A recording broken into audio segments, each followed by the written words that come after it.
We finally have our Season 2 trailer for the Owl House, and it is as full of darkness and mystery and intrigue as any of us suspected.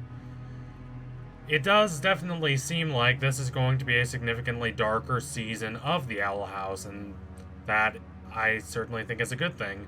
It's not that darkness is necessarily equivalent to quality, but for a show like this that always seems wanting to be darker, I think it's good for it to actually take that next step and be darker. Even Dana Terrace herself, the showrunner, said that the show didn't really conform exactly to her vision for it until they got to the episode Understanding Willow, which is interesting considering that is most of the way through the first season. For the record, I do agree, and think that the show, while always good, does get significantly better after that point, so I can't wait to see what Season 2 finally brings us, now that the show has finally found its groove, finally found its energy, finally found the tone it's been searching for. It's going to be a great season, I think. I can't wait to see how it really delivers on all the setup we got in the first season, so let's go forth and check out that trailer. Amity has become a fan-favorite character in this show, and rightly so. She's one of my favorite characters as well. So, the scene that I think a lot of fans are going to glob onto in this trailer is the scene of her and Luz holding hands. This is probably in the library episode, considering that this is an episode in which the two of them are going to be spending a lot of time together. It's a sweet little moment, and I'm sure it's going to make a great scene. I love to see the relationship between the two of them grow closer and closer. Still, I am at least as interested in the first canonical appearance of Adalia Blight, that being Amity's mother. We don't know much about the Blights, although they're probably not good news considering their name is literally Blight. But I don't think Amity's father is quite as villainous as some people in the fandom have depicted him to be. I definitely don't think the Blights are just as one note as the Northwests and Gravity Falls. Terrace herself has said as much. But I do think Adalia is not going to be good news. I mean, she's a weapons contractor, apparently, based on what we see in the trailer. She makes flamethrowers for what we see is called Blight Industries. So they are merchants of death in this world.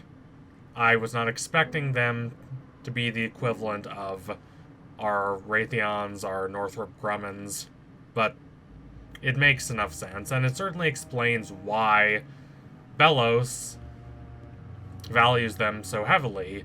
They provide him the weapons he uses to maintain control over the Boiling Isles. They are a very important contact for him. It makes sense that he holds them in such high regard, apparently.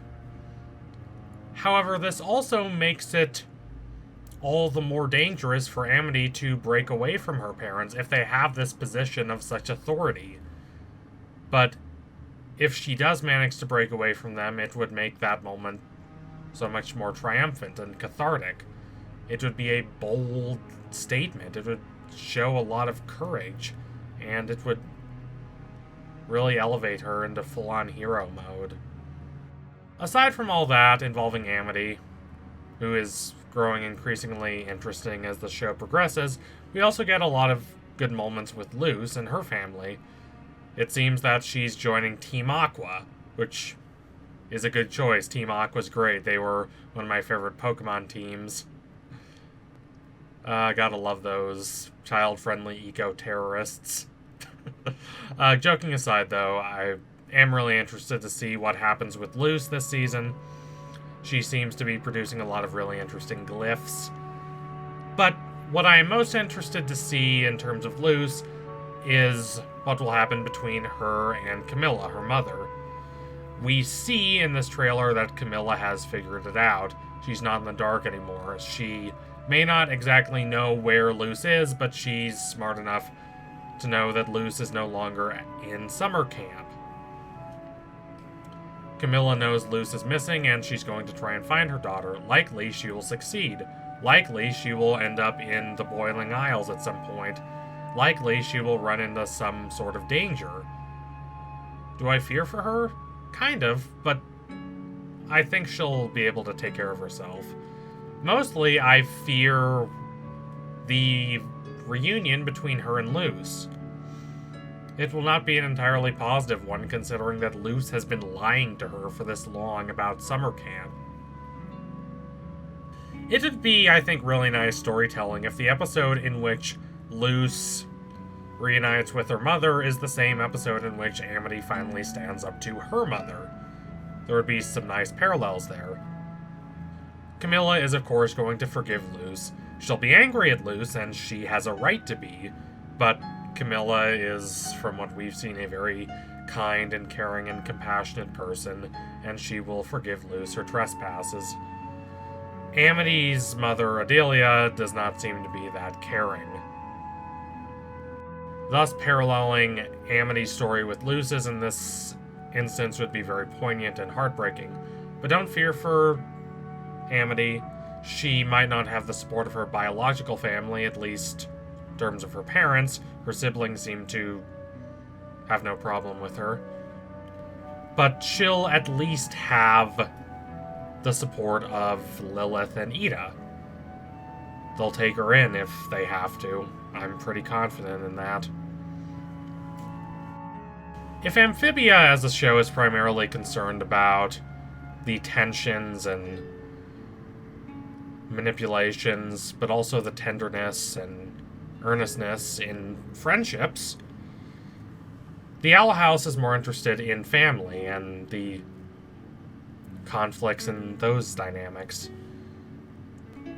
This means biological families, but it also means other kinds of families, found families. What happens when these family bonds break apart? Can they be put back together? Should they be put back together? Who will be there for you? Who will support you when there's no practical reason for someone to support you? These are all the questions the show is going to be considering as it's going forward. These are a lot of the ideas I think we should all keep in mind. And I am extremely interested to see how the show handles these ideas as it continues to progress into Season 2. So anyway, thank you all for watching. If you liked what you saw today, don't forget to like, comment, and subscribe. Donate to my Patreon if you can and you want to see more videos like this. Keep watching The Owl House. It had a very strong first season, but I really can't wait to see what they do in Season 2. I think the show is definitely going to take a major step up this season. Oh, and just to let you all know, I am going to be talking about the episodes that air in the Paley Center screenings if we get leaks, which I assume we will, so be prepared for that. Don't worry, I am not going to give you titles that give away what happens in the episode. So if you don't want to watch my analyses of those episodes before the episodes officially air, perfectly fine, I understand. And I won't accidentally tell you what exactly happens in those episodes. We both win. So anyway, tune in soon for my next analysis. It will be coming soon. Promise y'all that. Thank y'all again. Adios, comrades.